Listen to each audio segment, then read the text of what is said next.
Oke, saya perlihatkan instalasinya ini. Ya, ini adalah KWH meter saya yang lama dengan daya 2200 watt. Kabel dari PLN dari sumber daya pusat keluarnya dari dinding masuk ke box ini. Kemudian PLN menambahkan KWH meter baru di mana untuk sumber daya listriknya diambil dari kabel yang keluar dinding di dalam box ini. Itu yang seperti sebelumnya saya bilang, itu ada 3 pasang kabel karena 3 fasa, yang sekarang terpasang dipakai 2 pasang, sedangkan 2 pasang masih ada cadangan. Sebetulnya mereka bisa sambungkan ke kabel cadangan, tapi mereka jumper ke kabel yang sekarang dipakai untuk suplai listrik rumah ini. Nah, untuk meteran baru ini kebetulan dari PLN dikasih yang baru, yang sistemnya prabayar. Ya nggak apa-apa, ini walaupun saya punya yang lama pasca bayar, yang baru prabayar.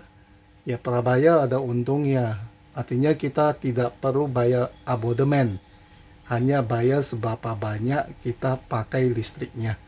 Kalau mobilnya misalnya masuk bengkel cukup lama atau lama nggak dipakai ngecharge, ya biayanya juga akan jauh lebih murah.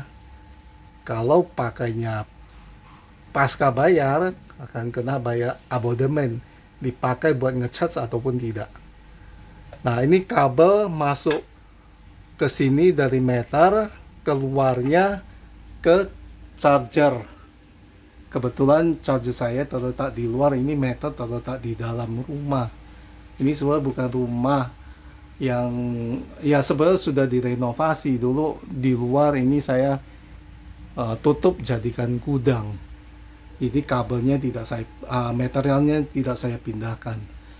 Ini kabel sebenarnya sudah saya pasang dulu sebelum orang PLN datang. Jadi bisa dipakai kabel saya langsung disambungkan ke meter baru, tanpa meter baru ini harus keluar kabel, harus saya sambung lagi ke kabel saya. Jadi menghindarkan banyak sambungan lah. Nah, kabel ini cukup panjang. Saya beli kabel yang ukuran 3 kali 6 mili karena sesuai untuk 32 ampere. Mari kita lihat bagaimana instalasi chargernya di luar. Ini adalah kabel yang keluar dari dalam. Saya masukkan dulu ke box MCB sebelum ke charger. Ini adalah charger yang saya bilang saya beli dari Tokopedia. Harganya jauh lebih murah daripada harga charger yang di Wuling. Kemudian sebetulnya orang biasa pasang MCB cuma satu saja. Kita bisa ambil contoh dari tetangga yang pasang MCB-nya cuma satu. Kebetulan ini tetangga pasang adalah untuk apa namanya,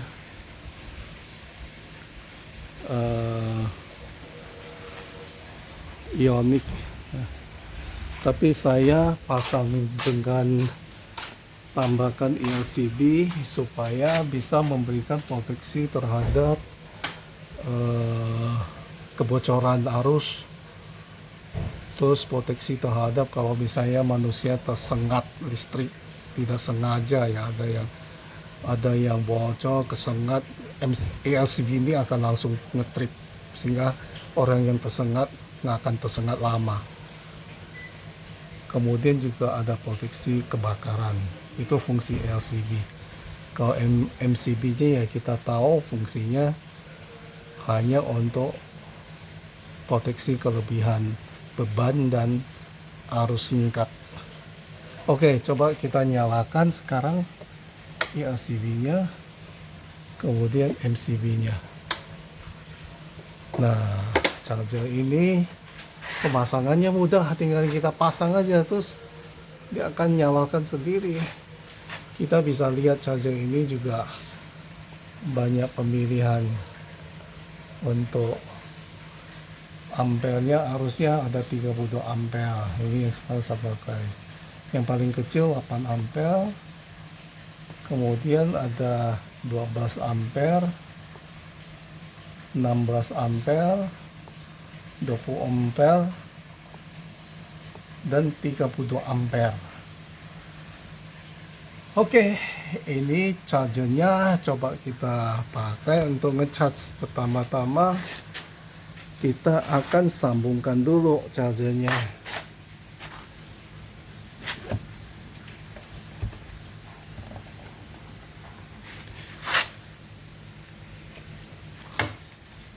Nah, kebetulan ini konektor chargernya juga saya pilih yang GBT, sehingga bisa langsung disambungkan ke pulling REV tanpa ada konektor lain lagi.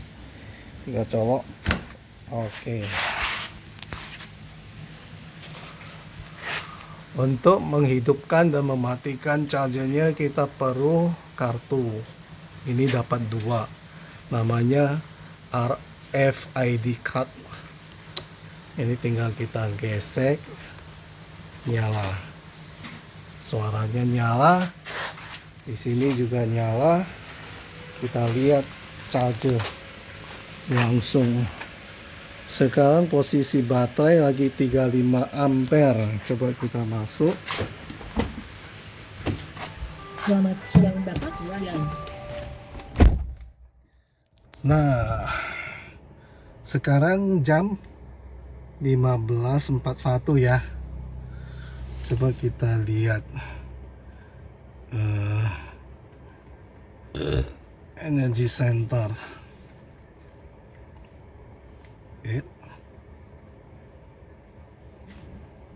Energy flow 15.14.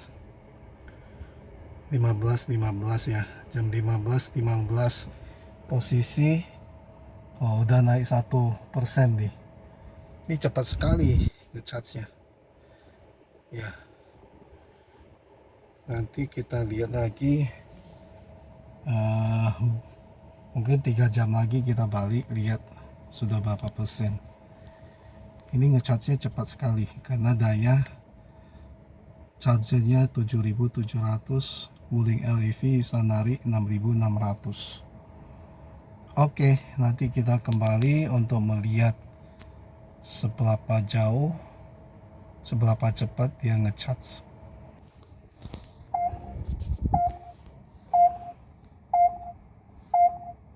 Ini sebelum jam 6 sudah 100%. Tadi nggak dilihat, ternyata lebih cepat dari perkiraan. Dalam 2,5 jam sekitar 70%, 65%.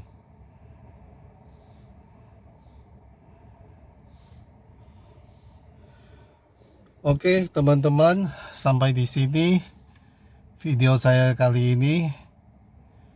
Seperti tadi saya jelaskan, jika ada yang tertarik untuk membeli charger itu, bisa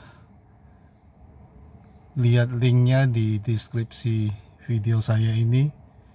Kalau ada yang belum jelas mengenai instalasi untuk charger maupun sambungannya ke meter PLN, bisa ditanyakan ke saya.